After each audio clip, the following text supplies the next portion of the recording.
Just as a heads up, before we get into this video, I do want to say I loved the latest Archon quest. I thought it was absolutely incredible. I preferred the monster Archon quest, and I did have some criticisms of the latest Archon quest as well. But this is Glaive's video called Newest Archon Quest, The Same Old Flaws. And I'm curious what it's about, and I do want to give my own input to this because I really liked a lot of the things that they're doing with the Archon quest lately. But I do have criticisms as well, and I hope that Hoyo are willing to improve this for Nodcry specifically. I am very excited for Nodcry, so let's take a look. It has been a few weeks since the 5.7 live stream, and I've had some time to really sit with and process the latest Archon quest. Can I get 5 big booms? Boom! Boom, boom, boom, boom, boom. And I have to admit, after watching that stream, I was genuinely optimistic. I was actually excited to jump back into Teyvat for this one. There was a lot of people were, dude. Hey, after the 5.6 quest, a lot of people came back to the game. I think they did so many things right with both of these quests, but of course there's still going to be criticisms. If you love something, it's got to criticize. Positive sentiment coming out of the 5.6 story, a feeling that the narrative was finding a really solid stride. So naturally, the expectations was that 5.7 would continue that upward trend. I think it did. I think it definitely improved on the narrative in terms of the in-game lore and the story itself. I do. Promotional materials seem to confirm that as well. We were promised the return of the Traveler sibling, and of course, the return of Dainsleif. There is a sort of unwritten rule among the longtime players. When Dainsleif shows up, the story is about to get serious. That is the most true statement you can probably make about Genshin Impact. That is incredibly true. His presence has always been a reliable indicator that we are about to move past the more self-contained regional conflicts and touch upon the central foundational mysteries of the game. He is a harbinger of consequence or something like that. So I went into the story quest with high, but I think reasonable expectations. And I think that's fair. I also had pretty damn high expectations after 5.6 specifically. The story we received was like complicated. It is a quest that needs to be examined from multiple angles to really understand it. So before we get into the execution, the pacing, the dialogue, the things that make up the player's experience, it is important to first establish what the story quest was trying to be. To be fair to the writers of the story quest, A Space and Time for You is on paper one of the boldest story ideas Genshin has ever told. The 1000%, and I really implore them for that. It was incredibly good. way that the story starts is simple, but in a clever way. A key, identical to the Traveler's own. It is found in a cave. It is a real physical link that suggests a reunion with the sibling is finally, truly within reach. But this personal goal quickly spirals into something far more complicated. We are introduced to a character, Daredeth, who isn't just another quest giver, not just another NPC, an NPC with a new face by the way, but is literally new character model as well, which is also a very good sign, by the way. A person out of her own time, like a living piece of the past, showing up in the present. Her existence creates a time loop paradox, where an event seems to cause itself, and this becomes the main engine for both the plot and the deeper ideas. All of this builds up to one of the biggest reveals about the lore in the game's history. One of my biggest criticisms is still with this part of the quest in particular, bro, and I'm assuming he's going to go over it, so I'll save it for that point. I think I gave the quest like an 8.5 out of 10. I'll explain why at the end. The Abyss Order's ultimate plan. We learn their goal isn't simple destruction, but a kind of universal rewriting. It is an attempt to bring the dead nation of Khaenri'ah back to life, not with normal magic, but using memory and fate themselves as the building blocks through a device they call the Loom of Fate. This isn't just another regional crisis. The story is tackling some genuinely big, complicated ideas. I mean, they kind of have to. The game's going to be wrapping up in a couple of years, bro. It's insane. We are nearing the end game of Genshin Impact. Nodcry is the Rainbow Road to the end game arc. As soon as Nodcry is done, we're there. Snezhnaya is the end game. Then probably Khaenri'ah. Then nobody fucking knows. Like cause and effect, whether history can actually be changed, and what really makes a nation. Is it the physical land, or is it the shared memories of its people? It is What is this, Mawika and Capitano's conversation?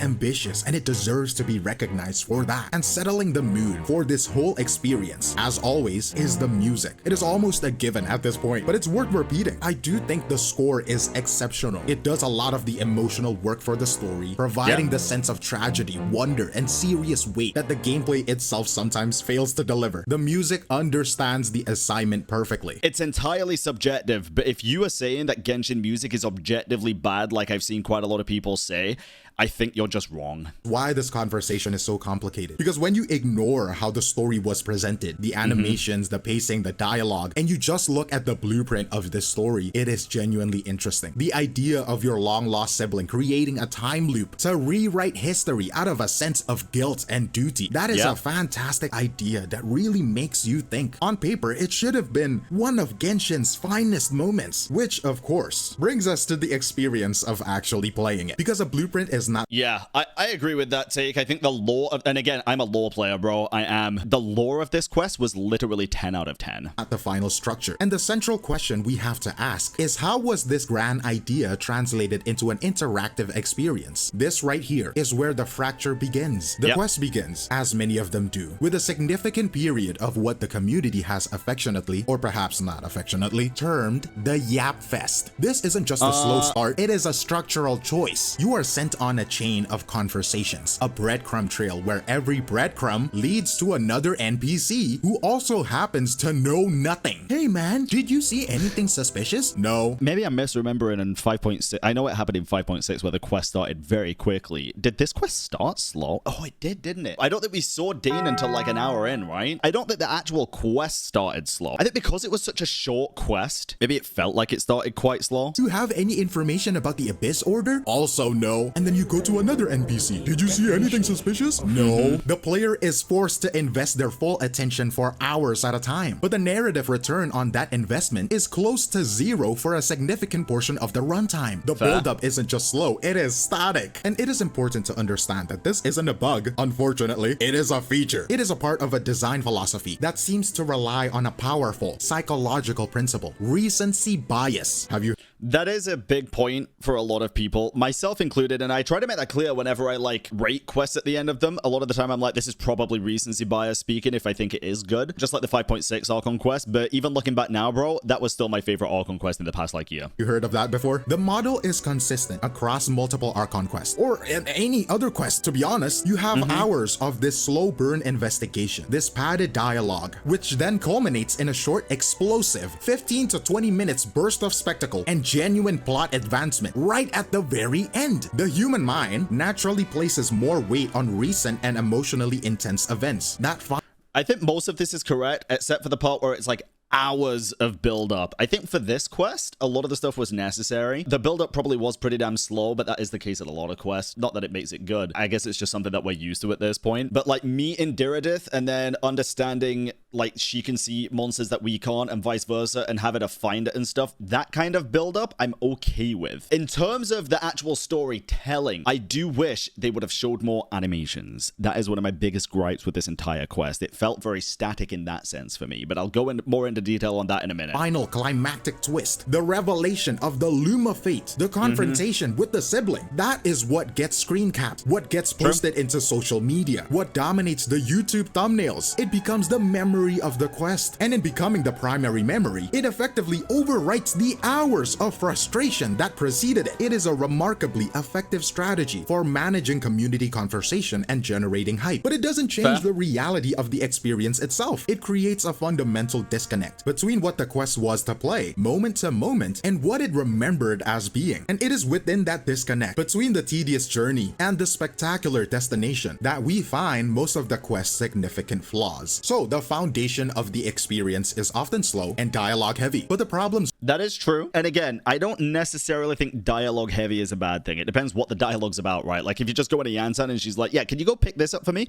And then you go pick it up and bring it back and then go to another NPC and then back and another NPC and then back and then the quest gets interesting, then yeah, that's a bit of a problem. Persistent, almost dogmatic refusal to leverage the game's own visual medium. It is one of the oldest rules in storytelling. Show, don't tell. And this quest, like many before it, if not every one of it, violates that rule with a quiet, consistent dedication. It is the most egregious case. The most egregious case, of course, is Dainsleif. We are told after the fact that he single-handedly collapsed the Abyss Order's front line, which is a— Yeah, We are told that he did this, and we saw nothing of it, which is already one big point. And it's like, Dane doesn't get enough screen time as it is. Bro doesn't show up on screen near enough, in my opinion. A monumental feat. It should be a defining moment that recontextualizes our understanding of his power. And how is it presented? An NPC walks up to us and delivers it like a field report. Their front lines have lost. We don't see a single moment of the battle. The most... To be fair, Dainsleif Quest is community name. I mean, it is, but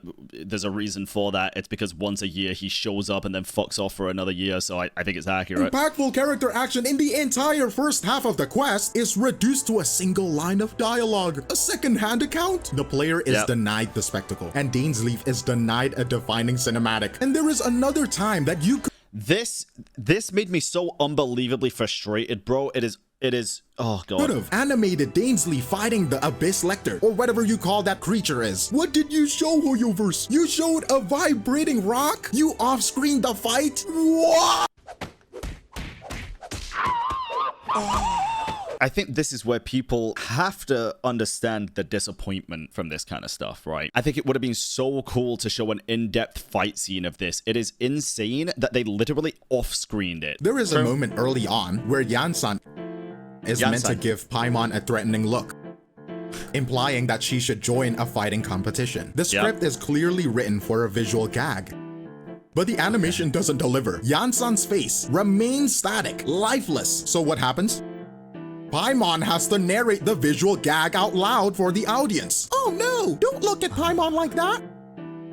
Look at you like what? The game is literally telling you what you're supposed to be seeing. Yeah, I don't know if this is limitations of the, like, it's Unity, right? The Unity engine that Hoyo have built for Genshin, since they use a custom Unity engine. I don't know the reason, bro. I don't know why facial expressions... I mean, we've had more apparent facial expressions in other quests, like Lantern Right with Hu Tao, right? To be fair, guys, I don't think many people had a problem with this up until games started coming out that did have more expressionate faces. Like, and again, I'm comparing for the sake of this argument specifically, like Wuthering Waves, in general talking dialogue, the characters are much more expressive. It's just a fact. Because it has failed to show you. It feels less like a performance and more like... Yeah, she was laughing there, bro. Like, I mean... Because it has failed to show you. It feels less like a performance and more like the developers are just flipping a switch on a character model. Oh yeah, this dialogue, toggle smile, toggle sad, toggle cross hands one. A jarring lack of nuance that becomes painfully obvious during this long dialogue-heavy scenes. I get this criticism, I do. And this is what the community means when they criticize the game's over-reliance on a visual... WoWat is not a good comparison. Unreal Engine 5 works like shit. Yeah, except I'm not comparing the engines or anything. I'm just comparing the fact that WoWat characters are more expressive. I don't think that's an engine limitation. I'm pretty sure I've seen games made on Unity that have more expression than this. I'm pretty sure. Presentation. The expectation for a game of this scale and with this level of financial success is a dynamic cinematic experience. The reality, too often, is static characters delivering text boxes. It creates this strange paradox where a multi-billion-dollar project frequently presents its core narrative with the apparent budget constraints of a small indie studio. Yeah, bro, exactly. Sit Lolly's animations were goated, dude. Absolutely amazing. The community joke about Hoyoverse is acting like they're an indie company that ZZZ's a Unity game? Well, there's your answer. That makes no money. It's not just a meme now. It is pointed criticism, born from the frustrations of seeing so much potential left on the table year after year. But even the best presentation in the world can't save a script that works against itself. And that brings us to the writing, the words on a page. This is where the failure of immersion becomes even more pronounced. Oh, interesting. If I'm remembering rightly, I don't think I had a problem with the writing of this quest. I really don't. I'll let Glaive speak and see if I agree or disagree. Start with the problem of the dialogue bloat. The script in these story quests often feels less like a natural conversation and more like it was written to meet a minimum word count for an essay. This feeling is amplified when the text is delivered by, for the lack of better term, NPC number 249, a generic character model with a familiar, often used voice, delivering lines that serve little purpose other than to take up space on the screen. Nowhere is this more apparent than in the entire stalemate section of the quest. It is a significant portion of the runtime dedicated to telling us that, essentially, nothing is happening. The section exists almost exclusively to give screen time to new characters like Setlali and Mavuika, who, by the end of the story, have contributed a jarring almost nothing to the actual resolution of the plot. I do feel like, for example, Yansan didn't really necessarily need to be in the quest, right? It could have been anybody. Sitlali's kind of an oddball for me because I feel like Sitlali, she said so much weird shit in the past that could add up to what we just saw, like the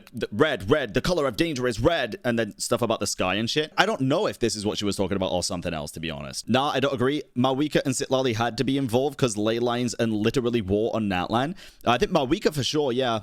Sitlali, yeah, but again, Yansan, I'm just not 100% sure, because then if they're going to show Yansan, why not show all of the heroes, right? I just don't think that's a big problem. Not for me. One thing that I've started to really not like, and this has been going on for the past year, and I've definitely voiced my concerns on this multiple times. I am just not a huge fan of the Traveler not speaking and Paimon repeating a lot of stuff. I do feel like Paimon repeats a hell of a lot of information quite often. It does kind of feel like they're trying to explain it to like 10-year-olds. This is not lore for 10-year-olds. I'm sorry, it's just not. And it respects the player's time so little. Same, but that's been going on since 1.0. I know, and I know that's not going to change. That is just the way that this game runs. So it's criticism, but it's not criticism with the intent of them changing it. I know that's not going to happen. That it becomes actively frustrating. It is filler that stands between the player and the actual story they came for. And if you're gonna defend the Setlali part, what did she do actually? Like, she gave you like, oh, I had a dream the other day. Is that it? Like, that's gonna be your argument? Oh god, don't. I just don't think this part of the criticism is that deep. I think it's very fair that you don't like that. Maybe it's just less important for me personally. Beyond just being bloated, however, the writing often feels mechanical. Characters don't act based on believable human emotion. They act in ways that are convenient for moving the plot from point A to point B.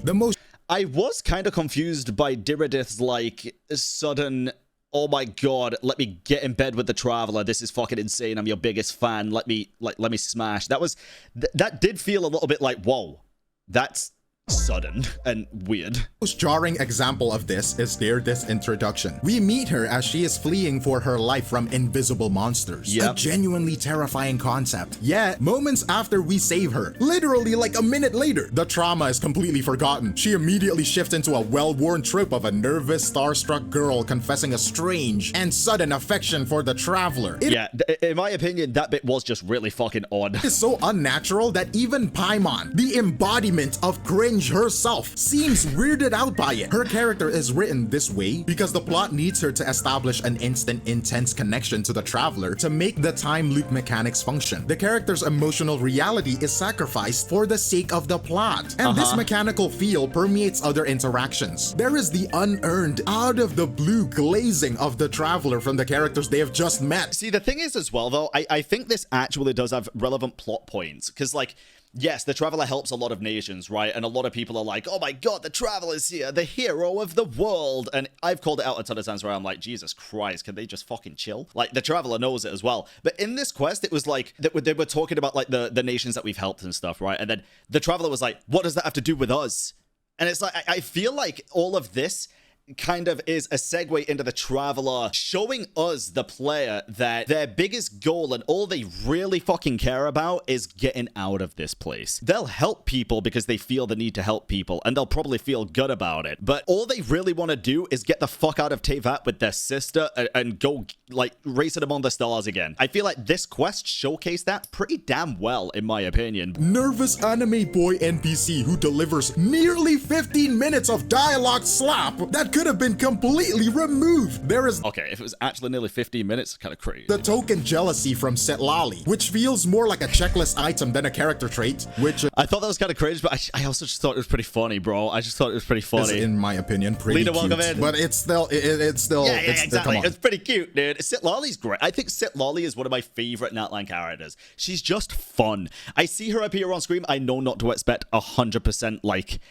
seriousness all the damn time. It's just cute, bro. I'm alright with it. It doesn't fucking bother me. It is a collection of tired tropes that feels less like organic storytelling and more like the writers are pressing every known button for maximum awkwardness. When the writing feels this artificial, it pulls you out of the game completely. It reminds you that you're playing a game with systems and objectives, not experiencing a living, breathing world. And when the writing constantly reminds you that you're playing a game, a set of systems and objectives, it highlights the biggest and most persistent questions of all. A question that extends far beyond this one quest and into the very structure of Genshin's narrative philosophy. If our actions within the story don't seem to matter to the world around us, then what really was the point? It brings us to a critique voiced by many creators. Let me go back over that for a second because that extends far beyond this one quest and into the very structure of Genshin's narrative philosophy. If our actions within the story don't seem to matter to the world around us, then what really was the point?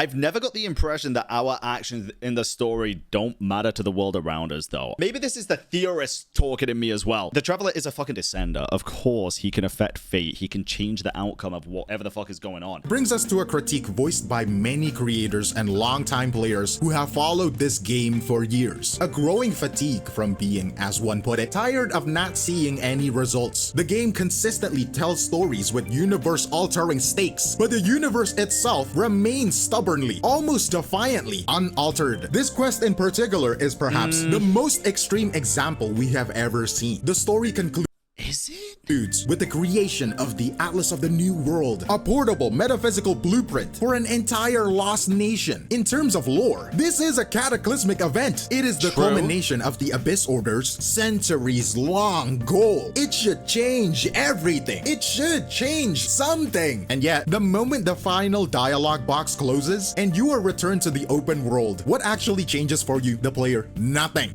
That is true. Nothing does change. And I mean, I've had this kind of criticism in the past as well, where it's like, I would like to see some kind of lasting change in the world. Didn't you say the same thing about the Natlan War, an actual change in the world? Yeah, it would have been very cool. It would have been very cool for like parts of destruction to still be there and see characters like rebuilding, and then the next patch it's rebuilt, for example, instead of it just being instantly back to exactly how it was. This epic achievement, the result of all your effort throughout the quest, is effectively stored away in a narrative filing cabinet. It has no tangible impact on your ongoing journey, no visible footprint on the world. I mean, I think it's because we're probably going to get an update on it in a year's time for the next day quest, right? Because that's how it usually works. But I obviously we're not going to see new Kamriar yet. We're just not, or at least it's not going to be in the game for us players to see and play. That is going to be for the Kamriar chapter that we saw in the Teyvat chapter storyline preview. So I guess I just expected that. It seems like a very obvious thing, but I do agree with the gist of the comment. Not the reasoning exactly, but I agree with the gist. I would like to see some permanent changes in the game world for something. World you are supposed to be saving. And this raises a fundamental philosophical question about Which they create Kamriar. I know, but that's what I'm saying. Like, we're not going to see that shit. Even if it was created now, we're not going to see it.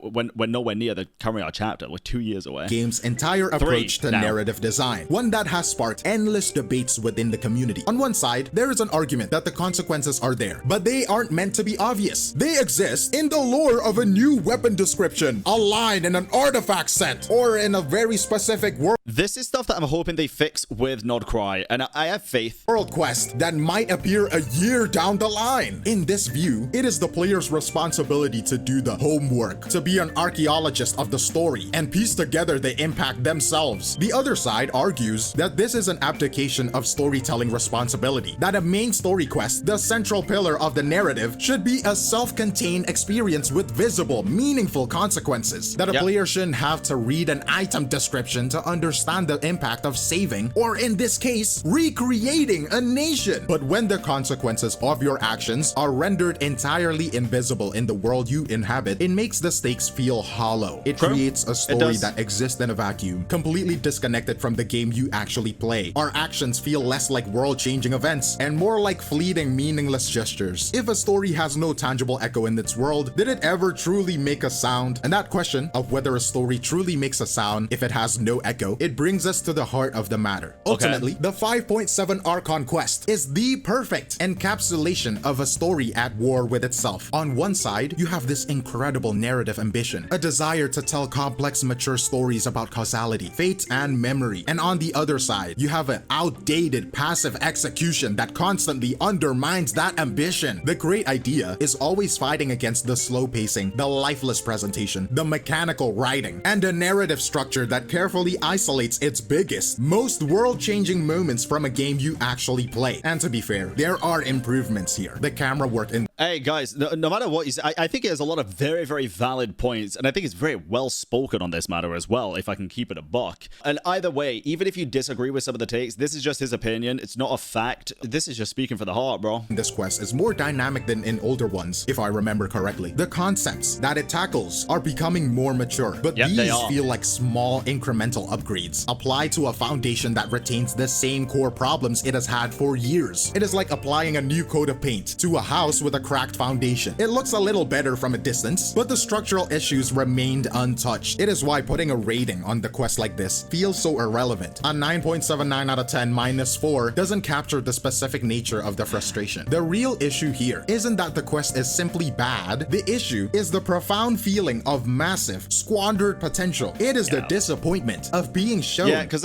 again, I do think it was a good quest. I just think there were so many areas for improvement during the quest, especially related to when they could have shown cutscenes for a lot of different things to keep us more hooked, is too much to ignore. A glimpse of what could be an all-time great narrative, only to have it delivered through a flawed and tedious experience. Genshin storytelling is clearly evolving, but this quest forces us to ask if the current model is truly sustainable. Does a powerful ending really justify a flawed and frustrating journey? And how long can ambitious ideas That brings me to another point, guys, and it's like, and this is the reason why I stopped playing HSR. It's like, if it's a 2-hour quest, it is what it is, bro. I'll sit through it. But when you get like a 10-hour long quest, and the first 7 to 8 hours is boring, for lack of a better word, or like monotonous, and then the last 2 hours are really fucking good, I don't really want to sit through 7 to 8 hours to get to 2 hours of good. And it's the same with any other video game, dude. If I play a video game, like a story-related video game, and it's like a 40-hour story, and the first 30 hours are boring and the last 10 hours are great, I'm just not gonna play that game, dude. carry an experience before the execution itself requires a fundamental, not just incremental change? Let me know your thoughts below. But that is all from me, Glaive Keo, and I will see you in the next one. Cheers. Hell yeah, Glaive. I think that was a good video, dude. I do. A lot of good points. There it is, guys. Make sure you go follow Glaive.